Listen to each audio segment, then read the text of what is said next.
tentang keutamaan malam nisfu Sya'ban. Antaranya hadis pertama, hadis yang diriwayatkan oleh Imam Ahmad, Ibnu Majah, Tirmidzi, Ibnu Hibban. Dan Ibnu Hibban mengatakan hadis ini adalah sahih. Kita yakin Ibnu Hibban pengetahuannya tentang hadis jauh di atas kita. Beliau mengatakan hadis ini sahih. Biarpun pada akhirnya dikatakan oleh orang lain itu hadis tidak sahih. Yang jelas Ibnu Hibban sendiri mengomentari hadis ini adalah hadis sahih. Ana Aisyah, dari Sayyidah Aisyah radhiyallahu ta'ala anha, qalat, beliau berkata, faqadtu Rasulullah. Aku kehilangan baginda Nabi. Karena waktu itu baginda Nabi seharusnya bersama Siti Aisyah, di rumah Siti Aisyah. Cuma di tengah malam Nabi tidak ada.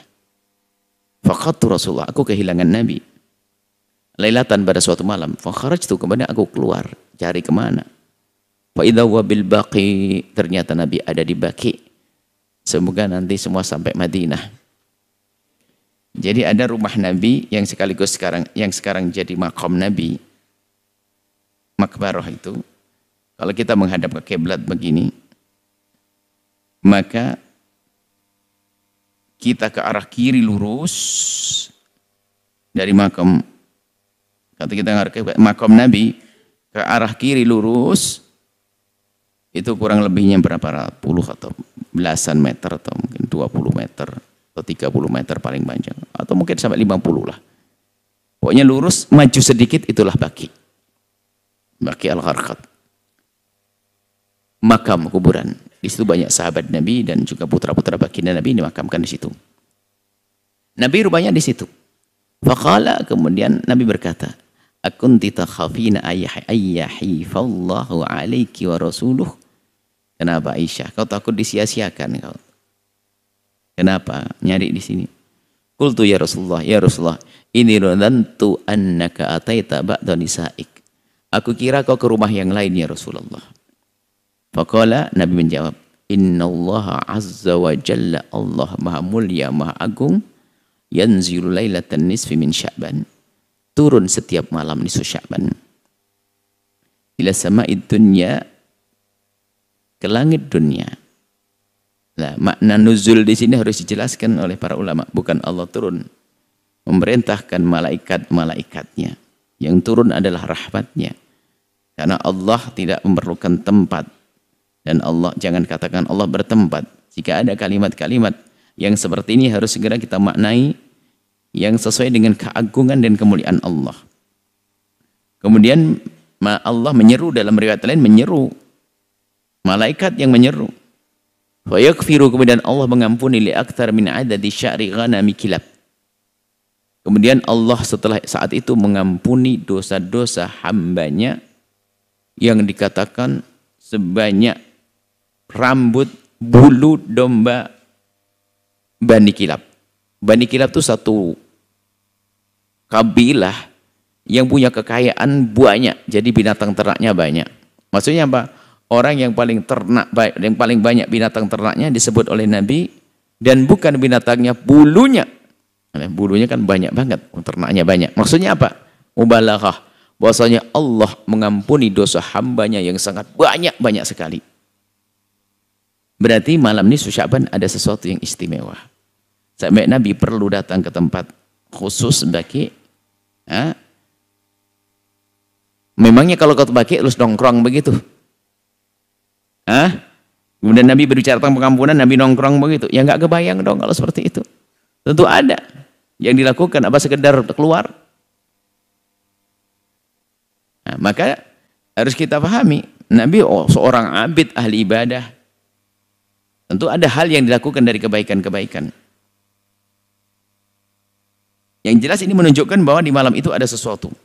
Malam itu Sya'ban ada sesuatu. Riwayat lain, An Ali bin Abi Thalib, dari Sayyidina Ali bin Abi Thalib, qala kalau Rasulullah bersabda, idza kana lailatul nisfi min Sya'ban, jika ada malam nisfu Sya'ban, qumu lailaha wa sumu naharaha, sianglah puasalah kamu di malam harinya dan siang harinya.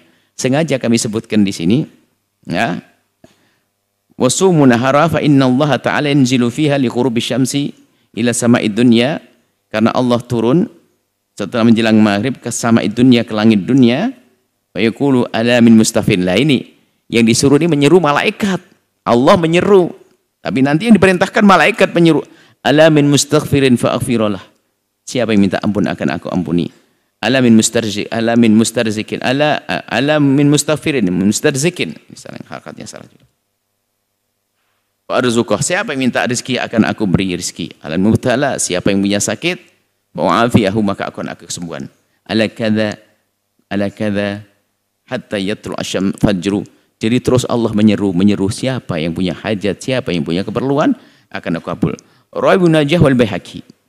Dan memang kita sebutkan di ujung sini banyak hadis ini ditolak. Anggap saja kalau ini ditolak ada hadis yang sahih nanti. Sengaja kami hadirkan hadis yang biasa dihadirkan oleh umat. Akan tapi kita juga sebutkan siapakah ulama yang menganggap bahasanya hadis itu dianggap. Hadis ketiga, Abu Nuaim. Nah ini hadis ini yang mentasahih orang mutaakhirin banyak. Bahkan dari orang-orang yang anti nisfu Sya'banan ini ternyata juga mentasahih hadis ini. Hadis Abu Nuaim ini, an Mu'ad bin Jabal, dari Sayyidina Mu'ad bin Jabal, an Nabi, dari baginda Nabi SAW. Yattali Allah tabaraka ta'ala ila khalqihi lailatan nisfi min Sya'ban. Allah akan melihat dengan khusus, pandangan khusus kepada hambanya di malam nisfu Sya'ban. Fa yaghfiru li jami'i khalqi, kemudian Allah mengampuni semua makhluknya illa lil musyrikin, kecuali orang yang menyekutukan Allah, musyahin, atau orang yang punya kebencian, dendam di antara sesama. Ini hadis ditasahih oleh para muhaditsin juga. Dianggap sahih hadis ini. Bahwa di malam nisfu Sya'ban Allah akan membagi-bagi pengampunan kecuali orang yang punya dendam dan yang menyekutukan Allah. Hadis keempat riwayat oleh Ibnu Majah dari Abu Musa Al-Asy'ari. An Abi Musa Al-Asy'ari radhiyallahu ta'ala anhu, an Rasulillah, dari baginda Nabi Muhammad sallallahu alaihi wasallam, "Innallaha la yattali'u fi lailatin nisfi min Sya'ban fa yaghfiru li jami'i khalqi illa lil musyrikin aw musyahin." Maknanya sama dengan sebelumnya. Allah mengampuni hambanya kecuali mereka yang menyekutukan pada Allah dan yang memutus atau yang membuat permusuhan kebencian. Baik. Ada riwayat banyak. Nah, hadis ini juga diriwayatkan oleh Ibnu Hibban dalam kitab sahihnya dari Sayyidina Mu'ad bin Jabal. Bukan dari Sayyidina Abu Musa Al-Asy'ari, tapi Sayyidina Mu'ad bin Jabal. Baik. Hadis ini diriwayatkan juga oleh Ibnu Hibban dalam kitab sahihnya dan juga diriwayatkan Imam Bazzar. Ibnu Hibban meriwayatkan dalam kitab sahihnya hadis ini. Imam Bazzar dan Imam Baihaqi. Dari Sayyidina Abu Bakar Siddiq juga. Ada Sayyidina Abu Bakar Siddiq, dari Abu Musa Al-Asy'ari, dari Sayyidina Mu'ad bin Jabal, ada. Memanglah ini harus jadi catatan. Banyak pakar hadis yang mengatakan lemah pada hadis-hadis tersebut.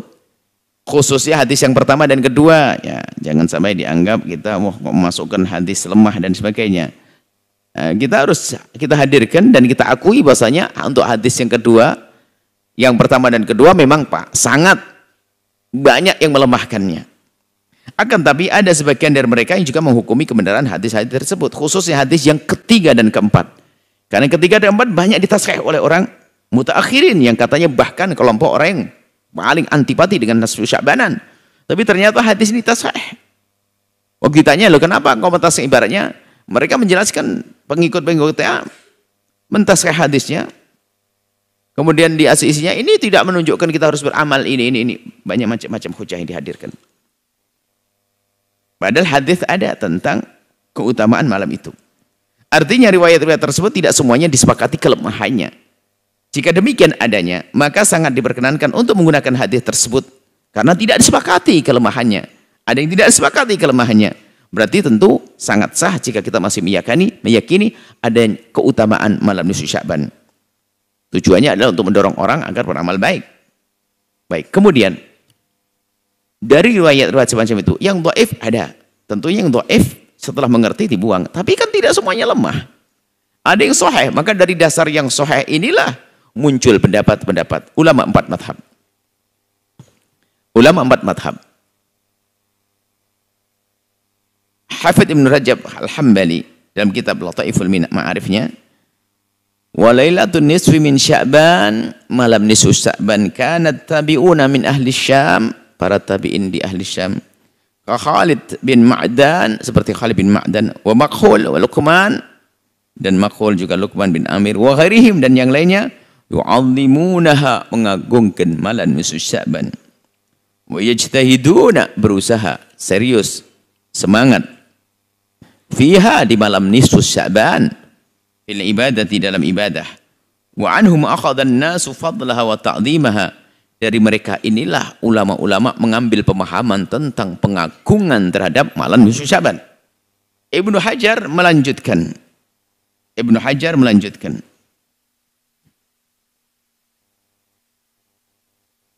Kata beliau, waqtalafa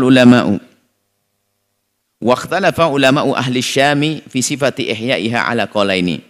Cuman setelah mereka bersepakat bahwasanya orang pada menghidupkan malam nisfu Sya'ban, kemudian mereka bertanya cara menghidupkannya gimana? Ada dua model. Ahadihima salah satunya annahu yustahabu ihya'u jama'atan bil masjid. Sebaiknya dilakukan rame-rame di masjid biar yang malas jadi semangat. Kana Khalid bin Ma'dan wa Luqman bin Amir wa ghairuhuma, Khalid bin Ma'dan wa Luqman dan yang lainnya yalbasuna fiha ahsana thiyabihim, pakai baju yang sangat bagus.